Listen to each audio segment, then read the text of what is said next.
So, how, I guess, what was your takeaway from scrimmage one? Yeah, man. We're competing. We're stacking days. That's the biggest thing in camp, right? Everyone's doing it. Everyone across the country is practicing every single day. It's about how you do it. That's kind of the emphasis that's been from, Coach Rossi and Coach Lange. So that's what we're focused on.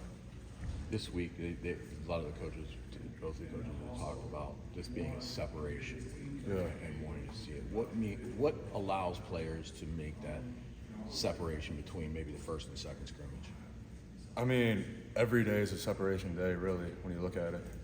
No matter who you are, no matter what you've done in the past, you got to earn it every single day because Rents do. That's my mindset, and that's the mindset of the defense and the team as a whole. So basically, I think when you get that in your mind, that's when guys can really start to take that next step. When last year did you know that you were going to be a starter? Was it in this period where you kind of felt like, or was it even maybe before that? It was during this period, yeah. I had a really good camp, and then, obviously, Coach Lange had me and Duce starting. So. Alex, are you a better player than you were last year at this time? I feel like I'm light years ahead, even of where I was in spring ball. I've definitely taken major steps, and I got to continue to do that. But I mean, everything. Like I said, I had a whole off season to prepare. This time around, last year I didn't. I was rehabbing the whole time. So I think in every aspect of my game, it's more polished than what it was last season. How about your pass rush skills? That's been a huge emphasis for the whole D-line. That rushing the passer and make sure we're getting the ball out. Not just getting sacks, because sacks aren't good enough. We need to get the ball too. So I definitely feel more refined in that area. How did you do that? What was the key to get your pass rush to the next level? Well, the first thing is just getting in the film room with Coach Lange and Antoine Simmons. Getting in the film room with them and breaking everything down from the very fine details. And we're ready to showcase that. We're looking forward to doing that. Yeah. Sounds like you have a lot of confidence with you guys in the defense as a second year, where maybe you're not thinking things through. It's more like muscle memory. Do you kind of feel that as a defense? Oh, 1,000%. It's our second year in the system. But that's not an excuse. Like last year, it wasn't an excuse. Oh, it was our first year. It really doesn't matter what year you're in. The standard's the standard, and it doesn't, go up or down regarding, details and everything like that. Alex, you guys played a good amount of numbers at D-tackle last year. Sounds like Coach Lange believes a similar situation this year where he likes the depth of the numbers. What was the benefit of that when you can play 6, 7, 8 deep, I guess, through a season, D-line and D-tackle, that's a position where you got to rotate. The best teams, the best defensive lines, they rotate. You got to keep guys fresh. When you're taking on double teams, you're taking on scoop blocks and all these 2-on-1 blocks. You look around at the best defensive lines, they rotate. And that's what, I think that's a huge benefit, to have guys that, that I know, like if I'm next to whoever, you can put whoever next to me, I know what they're going to be on and they know what I'm going to be on. And we can be able to build that trust and that bond. You mentioned pass rush a bit ago. How do you feel like that's come together as a defense? You said it's like an emphasis position, but defensively as a unit, how do you feel like that's coming along? I think it's coming along great. Huge emphasis throughout the whole season. We're trying to harass and put all the pressure that we can on the quarterback. We're trying to make him feel us. And at times we didn't do that last year. So we've realized that it's something that we need to get better at. And throughout this whole offseason, we've stacked, and we're getting to the point now where it's time to showcase it. Week one. Sorry. Alex, you feel like old man in the room now? You've been through a lot here. No, I'm fresh. No, not an old man, but I have been here my whole career, and that's something I take pride in. A lot of guys bounce around and stuff like that.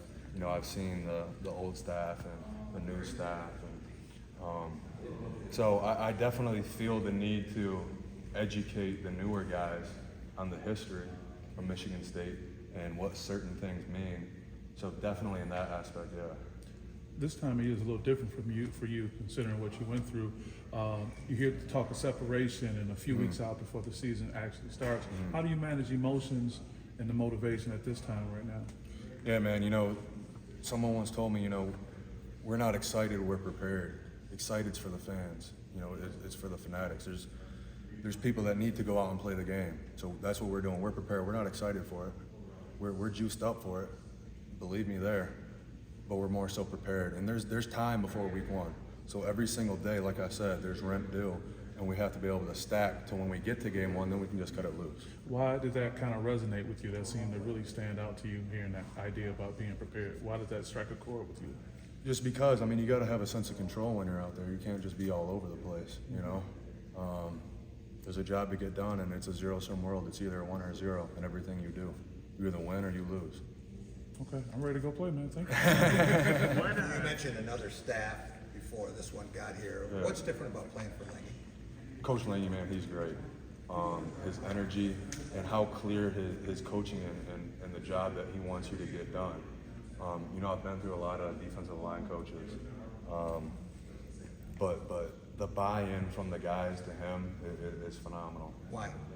Because guys have a connection with him, you know? I mean, we were just out to dinner last night. He has us over to his home. There's a bond and there's a connection with him when we want to play hard for him and for each other. What made you play D-line? Like when you first started the position, what made you choose this? I mean, I don't really think I chose this. I think it chose me. I was a running back before, and they said in high school, and then I think this position kind of chose me, just the tenacity and the violence of it. It's something that I really enjoy doing. Do you feel like, as far as football positions go, like guys always talk about quarterbacks, running backs, wide receivers, guys who make the plays out there. Do you feel like sometimes the guys in the trenches get a little overlooked just with the physical demands and how much talent it takes to play that position?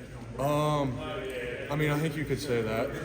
I think the D tackle's got to be the baddest guys on the team. That's what I think. We're doing the dirty work, taking on the 2-on-1 blocks, making sure our backers are clean. So, I mean, you could say they're overlooked, yeah. Coach But it's a Smith, position of value. Yeah. Coach Smith has talked quite a bit about Derek Simmons. Is he Yeah. really standing out to you so far? You know, when I was a freshman, I had so many people take me under the wing. I had Jacob Slade, Simeon Barrow, Derek Harmon. I was able to learn from them. And I got to Maverick Hansen, and I got to pay it forward.